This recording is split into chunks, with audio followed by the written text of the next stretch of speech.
So what's up guys? So welcome back again to my channel. So for today's video, magko-compare tayo ng standard lens, no? Standard lens ng Insta360 X4 at saka ng kanyang premium lens. So tingnan natin yung quality, no? Yung difference ng quality ng premium and standard lens ng Insta360. So kasi makikita niyo sa mga videos na upload ko sa page ko. So pagkagabi medyo nagre-reflect yung light sa mismong standard lens cover ng Insta360 X4. So ayun, dumating na ang ating in order, no? Ang Insta360 X4 premium lens guard. So tingnan natin kung ano pagkakaiba nila. And tingnan natin kung mas okay ba talaga to. So, let's find out. Let's go. So yun, unbox na natin tong premium lens guard. So,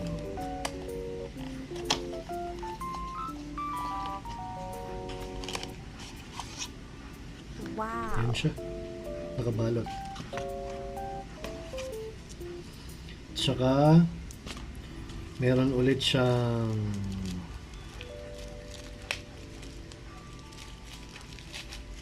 yun, may free ulit siya na cloth, no? Kasi dun sa package nung Insta360 X4 may kasama na siyang ganito. So pag bumili ulit kayo nitong legit, no, legit na lens guard, premium lens guard, may kasama ulit siya na free na ganito. Nakabalot pa siya. So yun lang kasama ng package. Wala na, tapos yun lang, manual and yung mismong lens guard. So ayun, tingnan natin kung ano difference sila. Let's go.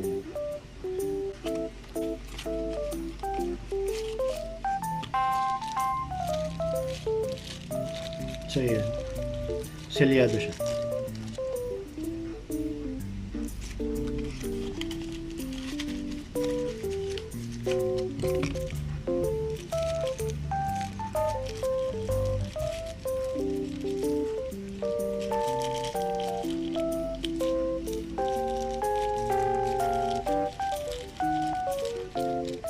Selyado rin.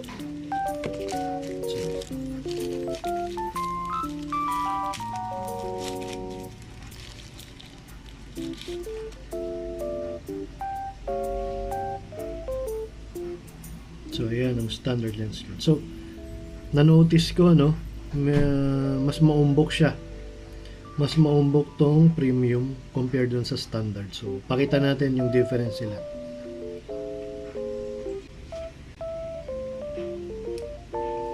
So yun, tingnan natin yung standard lens guard. Yan, so naka-install pa dito yung standard lens guard ng 360. Though maumbok naman siya, pero mas maumbok to. So pakita natin.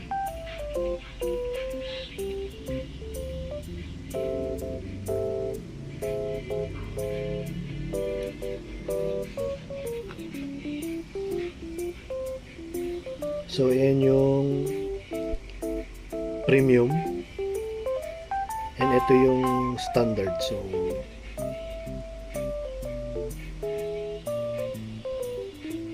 mas maumbok si premium, no? So this is ano lang to, itong standard kasi plastic lang. So nakalagay sa packaging ni premium is tempered glass na siya. So tingnan natin kung mas maganda siya sa gabi, no, kung hindi na magre-reflect yung mga street lights kay premium lens guard. So ayun. So bago pala ako nag-order nito, marami akong nakita sa online, no, na nagbebenta ng ibang brand ng lens guard ni Insta360 X4. Pero tempered glass din. Pero mas mura.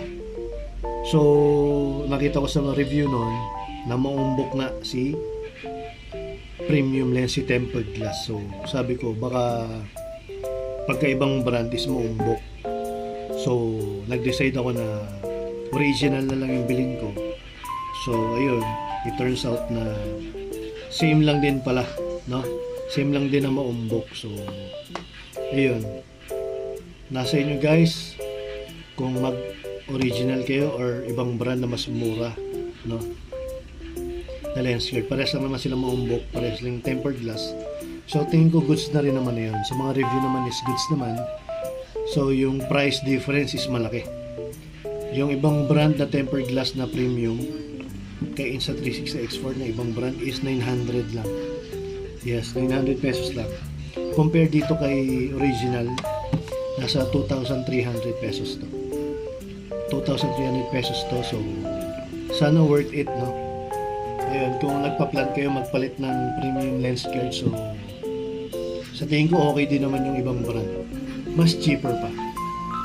So yun guys, so kabit natin kay X4. So para makita nyo yung difference niya pag nakakabit. Bali yung likod kasi nito is naka standard pa rin. So ayan. Naka ano pa rin siya. Ayan. So ito si premium, ito si standard. So makikita nyo na mas maumbok talaga si premium. So sana hindi na siya mag-reflect yung light dito, no, pag nag-record tayo sa gabi. So yun, magpo-post na lang ako ng video kung maganda ba talaga si premium lens guard. So abangan natin yun guys, no. So dito ko natatapusin yung video natin. So abang na lang kayo sa video na i-upload ko na gamit na ang ating premium lens guard. So bye guys, see you sa next video. Thank you for watching. Please do follow my page and subscribe. So thank you guys. Good morning and have a good day.